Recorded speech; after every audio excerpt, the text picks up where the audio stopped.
अतिशय धक्कादायक माहिती आणि आकडेवारी छत्रपती संभाजीनगरमधून समोर आलेली आहे। संभाजीनगर जिल्ह्यामध्ये 6 शिशूंच्या जन्मामागे एक गर्भपात होत असल्याची धक्कादायक बाब एप्रिल ते डिसेंबर 2025 या कालावधीतील आकडेवारीवरून दिसते। यात नैसर्गिक गर्भपाताचेही प्रमाण चिंताजनक आहे। छत्रपती संभाजीनगरमध्ये एकीकडे प्रसूतींची संख्या मोठी असताना दुसरीकडे गर्भपातांचं प्रमाणही दुर्लक्ष करता येणार नाही। हजार मुलांमागे मुलींच्या जन्माचं प्रमाण पाहता गर्भलिंग निदानाचा उद्योग सुरू असल्याची शंका उपस्थित होते। तर सामाजिक मानसिकता, मुलींबाबतचा दुजाभाव आणि व्यवस्थेची उदासीनता या साऱ्यांचा मिळून हा गंभीर परिणाम दिसतोय। आता तरी यंत्रणेला जाग येणार का असा सवाल।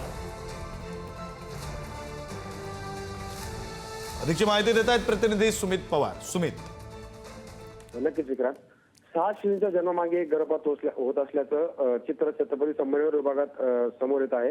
एप्रिल ते डिसेंबर 2025 या कालावधीमध्ये अधिकृत आकडेनुसार छत्रपती संभाजीनगर जिल्ह्यात प्रत्येक 6 शिशूंच्या जन्मामागे गर्भपात होत असल्याचं चित्र समोर येत आहे। यामध्ये नैसर्गिक गर्भपाताचं प्रमाणही चिंताजनक आहे। सर्वाधिक गंभीर बाब म्हणजे लिंग गुणोत्तर जर बघायला गेलं तर छत्रपती संभाजीनगरात 1000 मुलांमागे केवळ 931 मुली या जन्म घेत आहेत। तर जालन्यात हे प्रमाण आणखी घसरून 637 वर आलं आहे।